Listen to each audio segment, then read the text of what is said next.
Merci à vous qui nous rejoignez pour la suite de Politicia, votre rendez-vous politique dont le numéro de ce jour est consacré à la CEDEAO, la Communauté économique des États de l'Afrique de l'Ouest. Mes trois invités sont restés avec moi. Aurélie Ganga, vous êtes journaliste experte en gestion et règlement des conflits. Frix Forson, chef d'entreprise, membre de la société civile togolaise, et Bouna Kanté, analyste politique. Merci à vous d'être restés avec moi.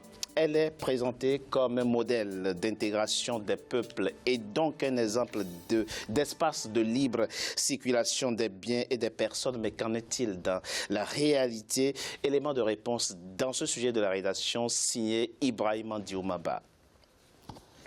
La communauté économique des États de l'Afrique de l'Ouest a fait de l'intégration régionale son cheval de bataille. Les échanges entre ces pays membres s'accentuent depuis sa création en 1975. En 1979, la CEDEAO a adopté un protocole sur la libre circulation des personnes et les droits de résidence et d'établissement. Cependant, la conférence des chefs d'État a déploré le 16 décembre 2017 la persistance de barrières tarifaires et non tarifaires ainsi que des pratiques anormales sur les corridors et les frontières des États membres à Abuja, au Nigeria.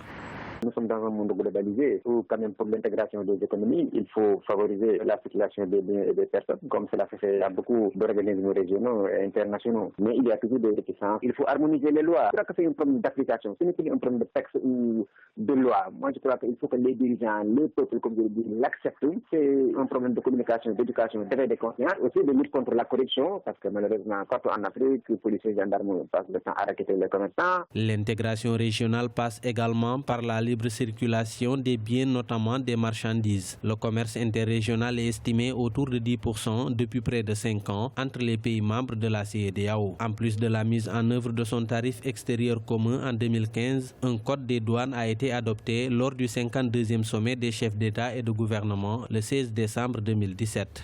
Malgré les avancées, il y a une volonté tendant à demander ce qu'on appelle la CEDEAO des peuples, aller au-delà de l'actuelle CEDEAO des États avec les chefs d'État qui se réunissent. Il y a un souhait, il y a une demande très forte pour que les populations s'approprient de plus en plus cette volonté d'intégration. Donc il y a encore des efforts à faire. Améliorer cette intégration ne fera que du bien aux populations du continent, renforcer les échanges, favoriser les industries, le renforcement de l'intégration, le renforcement des économies, l'intégration des systèmes éducatifs et sociaux va être bénéfique pour les populations de la zone ouest africaine. La CEDEAO couvre une population de 320 millions d'habitants. Pour permettre à ses citoyens de se déplacer librement, l'organisation a mis en place pour tous ses pays membres un passeport et une carte d'identité unique. Depuis juillet 2014, les permis de résidence dans tous les pays membres ont été abolis. Pour renforcer son intégration économique, la CEDEAO a invité les États à prendre les mesures nécessaires pour le respect des principaux critères de convergence nécessaires à la mise en place d'une union monétaire viable et crédible. Lors de son dernier sommet, le 16 décembre 2017, à Abuja, au Nigeria. Alors, messieurs, dames, quelques chiffres avant de commencer cette partie. La CEDEAO, c'est plus de 320 millions d'habitants, c'est même presque 350 millions d'habitants, avancent certains. La CEDEAO, c'est 628 milliards de dollars de PIB. En 2015, le PIB a même atteint 728 milliards de dollars. Donc, si la CEDEAO, concrètement, avait été un État en 2015, il aurait été plus riche que la Suisse, la Turquie, et l'Arabie saoudite. Mais parlant de l'intégration, ou du moins de la libre circulation des biens des personnes, quelle appréciation faites-vous, Monsieur Kanté? Oui, de toute façon, c'est une réalité, parce que quand on voit aujourd'hui la mise en place du passeport CEDEAO, les cartes d'identité CEDEAO, donc on voit que c'est une réalité qui se concrétise sur le terrain, parce qu'on ne peut pas parler de libre circulation des personnes et des biens si on ne met pas en œuvre une politique volontariste de la part des chefs d'État. Il faut cette volonté politique, et cette volonté politique, on la voit aujourd'hui. Après, il faut aller plus loin dans l'harmonisation des règles pour parler d'une réelle intégration des États membres de la CEDEAO. Sans cette réelle intégration, surtout au niveau économique, on ne peut pas avancer. On a vu, il y a encore des tracasseries quand même aux frontières. Absolument, absolument, parce qu'il y a des contrôles inopinés, etc. Donc cette libre circulation des personnes et des biens, même si dans les textes c'est beau, c'est rose, tout est parfait, mais sur le terrain, il y a des efforts à faire. Et c'est à ce niveau que nous devons continuer à persévérer pour que ce soit une réalité, pour que ce soit un espace convivial où les personnes vont circuler librement, faire des affaires, parce que comme vous le dites, certains disent même que c'est 340 millions d'habitants dans cet espace-là, avec un PIB important, vous l'avez rappelé, plus de 5 millions de kilomètres carrés. Absolument. Donc c'est 5 millions 112 900 kilomètres carrés. Donc c'est important, c'est un vaste espace où il faut vraiment mettre en règle, ériger une volonté politique et que ça se concrétise au niveau de l'applicabilité sur le terrain. Madame Ganga, on le voit, l'espace attire de plus en plus d'États qui ne sont même pas de la sous-région, notamment. Le Maroc le Maroc, par exemple. Qu'est-ce qui attire les États? Ben, je crois que nous sommes dans... J'aime bien l'expression, à l'époque, Fernand Braudel parlait des pays-mondes. Mais aujourd'hui, on est dans des économies-mondes. C'est-à-dire qu'un État, à lui tout seul, s'il développe une production pour laquelle le monde a besoin, eh ben, il devient un élément stratégique et central. Donc, de ce fait, effectivement, le commerce frontalier, permettre aux individus de pouvoir se déplacer librement est une condition sine qua non au développement économique. Vous ne pouvez pas ne pas favoriser une intégration générale, sous-régionale ou régionale, si les biens, les personnes ne peuvent pas circuler librement et si on ne favorise pas le commerce transfrontalier. Donc c'est très important. C'est très important. Dites-vous, mais très concrètement, avant de passer à vous, M. Kanté, M. Forson, dites-nous... quel regard portez-vous sur la volonté du Maroc d'adhérer à la CEDEAO? Il y a déjà la polémique qui est née, qui dit que le Maroc vient phagocyter ces petits États de l'espace CEDEAO. Vous partagez cette crainte, vous aussi? C'est une question très, très importante parce que, vous savez, les États n'ont pas d'amis, c'est des intérêts. Donc aujourd'hui, le Maroc, ayant été déjà dans la zone arabe, dans l'UMA, qui ne fonctionne pas et qui est revenu en janvier pour essayer en Afrique. Et maintenant pour venir, il voit que j'ai lu un rapport qui détermine sur l'anonymat d'une personnalité marocaine, qui dit clairement que quand nous avons choisi l'Afrique de l'Ouest parce que c'est une zone dynamique. Oui, très dynamique. D'accord, très dynamique. Pourquoi? Et dans les 20 ans à venir, le nombre de jeunes est le plus important du monde. C'est ça. Dans la zone ouest africaine, le nombre de jeunes, la jeunesse est dynamique. Donc, le produit intérieur brut de la zone est élevé. Absolument. Et l'intégration au niveau infrastructure, au niveau de, surtout, le monde des affaires est en train d'être bien géré. Et donc l'espace, ou du moins le monde des affaires au sein de la CEDEAO est attractif. C'est pour ça que le Maroc manifeste. Tout récemment, ils ont élaboré un code de douane. Absolument, un code douanier.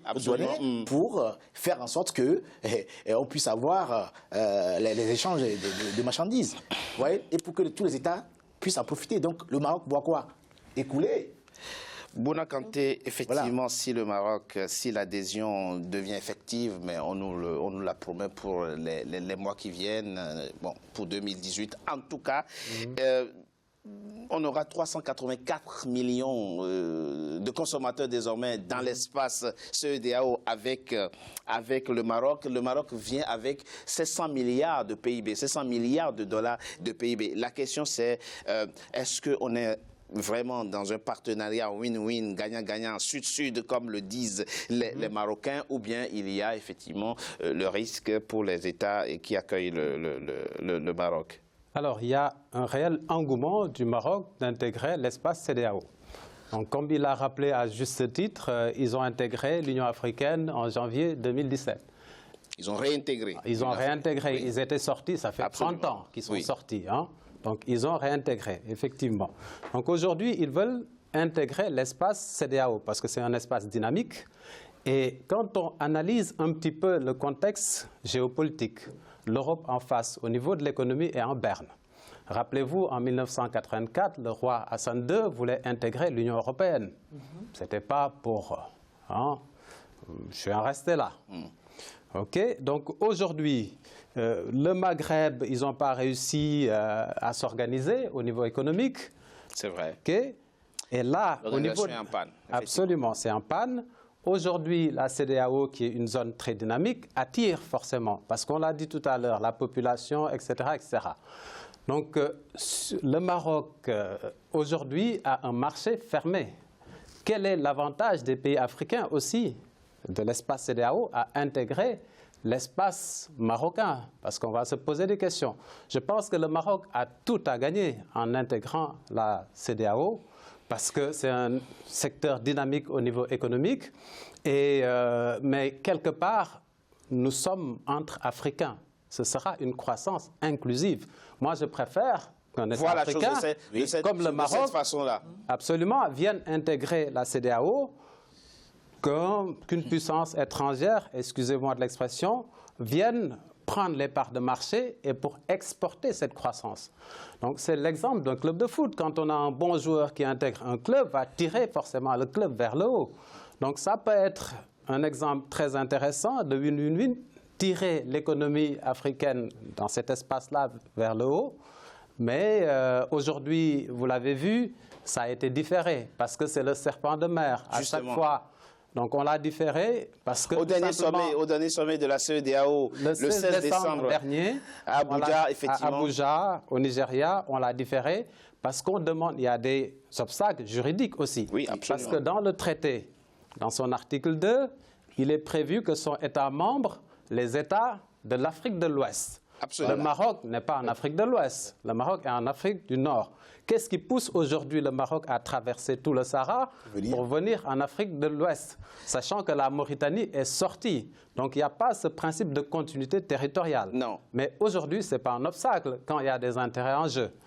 La question, oui, dites-moi, je vous laisse continuer. Oui, donc c'est pour cela que je dis qu'il y a des enjeux.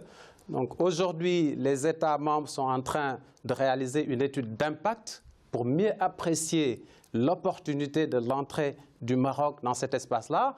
Et récemment, les chefs d'entreprise sénégalais sont montés un petit peu au créneau pour dire attention, l'entrée du Maroc peut désorganiser l'économie de la sous-région. Parce qu'ils sont en avance au niveau de l'agriculture, ils maîtrisent l'eau, au niveau des banques, ils sont en avance, ainsi de suite, ainsi de suite. Donc je pense qu'il faut un dosage pour permettre cette intégration. Mais pour moi, c'est toujours positif d'avoir le Maroc dans l'espace CEDEAO. Rappelons quand même pour ceux qui... L'adhésion, la séquence politique a été déjà achevée. Donc non, pas complètement. Il reste la séquence juridique qui pose un vrai problème. On ne sait pas encore la solution qui va être choisie, mais on a deux tendances aujourd'hui. C'est soit réviser le traité fondateur de la CEDEAO qui dit que pour être membre, il faut être de l'Afrique de l'Ouest, ou bien laisser le traité comme tel et adopter un acte additionnel qui permet effectivement, ça peut être une solution. Vous pensez que c'est vers cette solution qu'il faut aller plutôt? C'est la solution la plus simple. Oui, ça va être plus simple et ça serait une solution qui évitera des palabres incessants parce qu'on ne va pas changer l'acte fondateur juste pour que le Maroc adhère, d'autant plus que le Nigeria, la Côte d'Ivoire, le Togo, le Sénégal sont déjà les locomotives de cette sous-région. Avec, si on prend par exemple l'exemple de la Côte d'Ivoire, il représente près de 6% de PIB de la sous-région quand même. Oui. Donc on ne peut pas... Pardon ? Le Nigeria, 75%. De toute façon, le monde se constitue depuis déjà quelques décennies en blocs géostratégiques. Au sein de ces blocs, il y a des intérêts économiques. Il est préférable d'avoir le Maroc avec nous que de le voir comme il voulait précédemment aller avec l'Europe. Mais ceux qui expriment des craintes, ils disent mais les pays de l'Afrique de l'Ouest n'ont pas grand-chose à exporter vers le Maroc. Et que au fond, le grand gagnant de cette aventure, ce sera forcément... le Maroc ce sera Côte d'Ivoire. Parce qu'aujourd'hui, il faut savoir que le Maroc est observateur. Oui. Non, là, ce statut-là. La Tunisie aussi. La Tunisie aussi. OK, qui demande d'intégrer. Il y a le Maroc, la Tunisie, la Mauritanie. OK. Aujourd'hui, il faut savoir que le Maroc a des liens avec le Sénégal, avec la Côte d'Ivoire, avec les pays de l'espace UEMOA. Et il y a plus de 37% de ces exportations africaines vont vers la CEDEAO. Absolument. Excusez-moi, encore une fois que le Maroc absorbe toutes les banques. Toutes les banques. Oui, parce que le taux de bancarisation au Maroc est beaucoup plus élevé que dans les autres pays de l'Afrique de l'Ouest. Donc, vous savez que la monnaie est le nerf de la guerre. Quand on absorbe vos banques, bientôt, vous n'avez qu'à laisser le reste. En conclusion, l'aventure mérite...